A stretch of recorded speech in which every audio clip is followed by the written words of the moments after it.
Hello, bienvenue dans cette vidéo. Aujourd'hui, le marché se porte très bien après une grosse vague de chute qu'a connu le marché en début du mois d'avril. Aujourd'hui, le marché est dans le vert avec un Bitcoin à 8101 $ et Ethereum qui est resté toute la semaine au-dessus des 500 $, ainsi que le Ripple qui a dépassé les 0,5 $. Et on espère que ça va continuer ainsi afin que les investisseurs puissent faire un peu de profit. Au niveau de la régulation, il y a Christine Lagarde qui propose le FMI pour établir une approche de réglementation cohérente, parce qu'après le G20 il a été dit que les crypto-monnaies n'étaient pas un danger pour le monde financier, donc une régulation austère n'était pas la bienvenue. C'est ainsi que la direction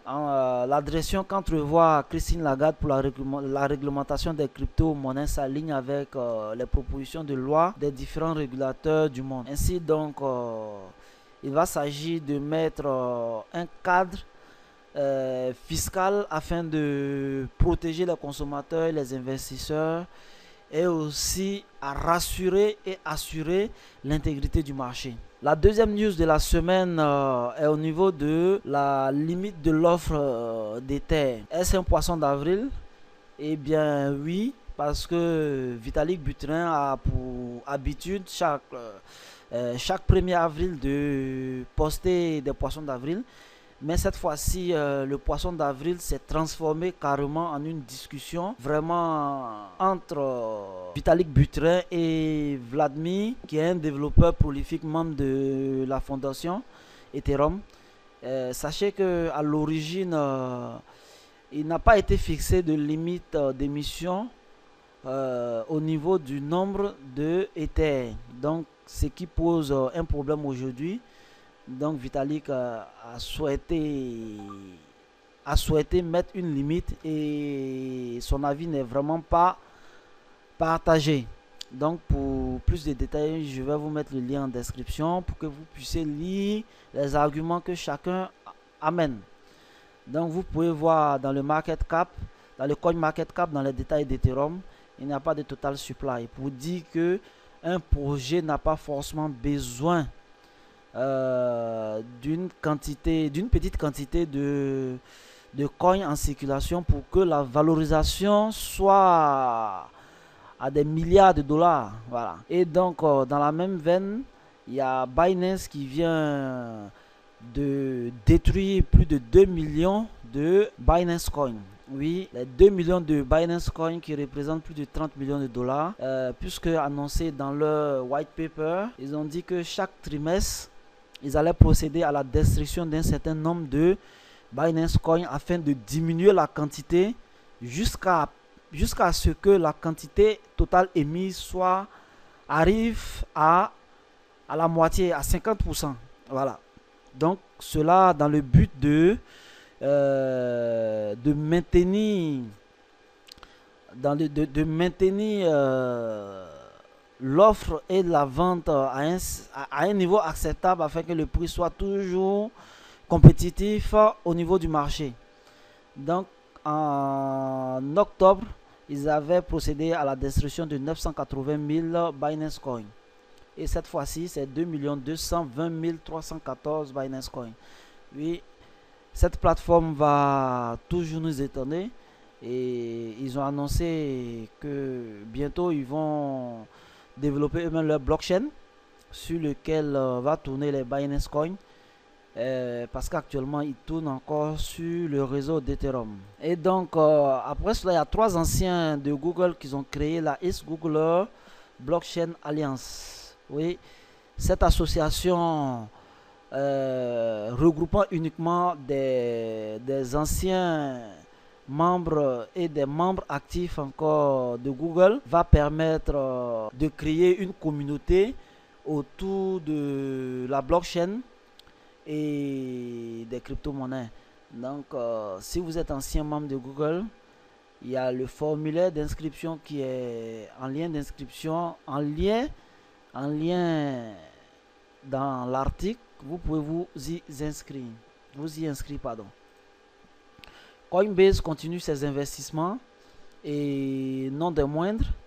Après avoir débauché l'ancienne directrice de communication de Twitter et de Facebook pour développer une stratégie de communication pour accroître son marché, Coinbase vient d'acquérir Cipher Browser. Cipher Browser, c'est un navigateur et un portefeuille mobile qui permettent d'interagir directement avec la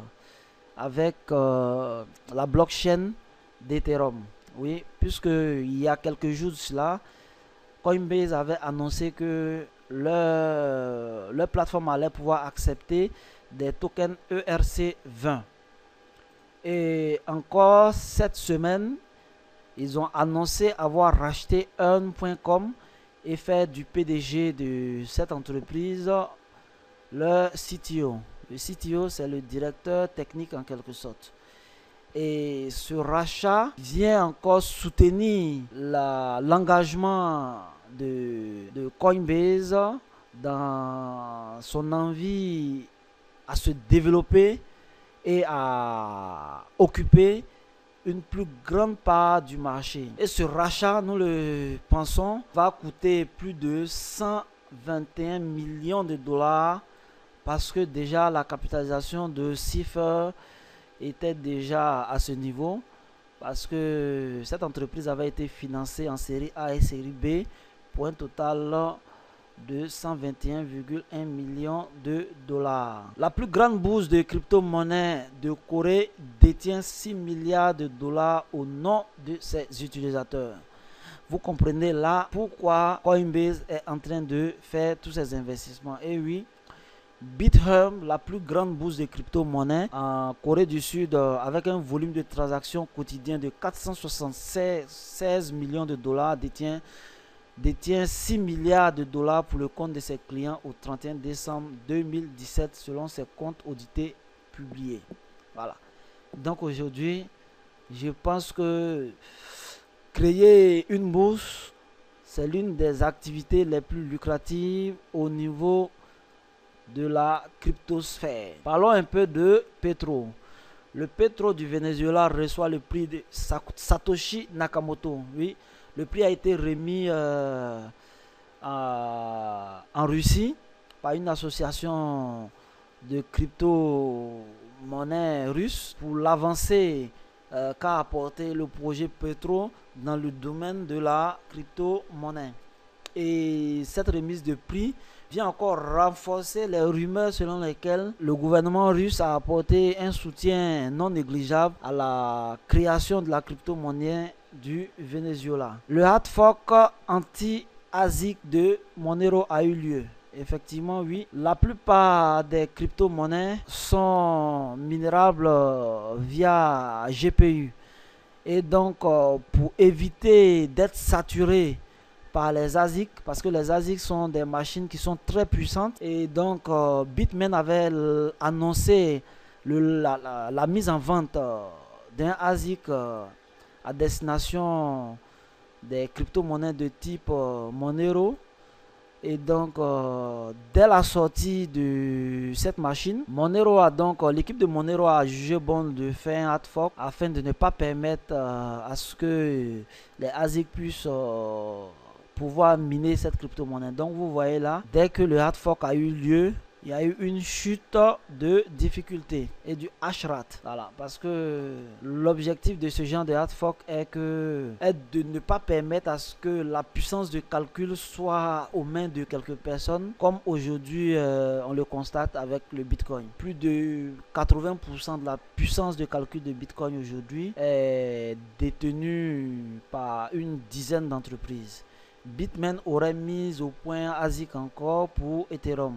Et là encore, il y a eu une discussion folle, mais Vitalik a annoncé qu'il n'était pas question de faire un hard fork parce qu'il considère que bientôt le proof of work sera dépassé et Ethereum va passer au proof of stake. Pour la petite définition, le proof of work, c'est la preuve de travail. Donc, un mineur qui branche une machine, qui fait des calculs et qui reçoit des des Ethereum, des Ethers, pardon.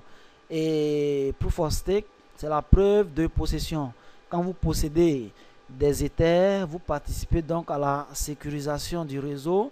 Et donc, quand vous participez à la sécurisation du réseau, vous recevez en contrepartie des Ethers. Donc, plus vous avez des Ethers, plus vous aurez encore. Et donc, pour finir, les prédictions vont bon train. Et donc, certains experts disent que le Bitcoin, d'ici fin 2018, sera à 25 000 $. Et donc, il y a d'autres personnes même qui sont allées jusqu'à dire qu'en 2022, le Bitcoin va atteindre 250 000 $. Merci de nous avoir suivis. Je vous invite à partager la vidéo, à liker et on se dit à ciao pour la vidéo prochaine.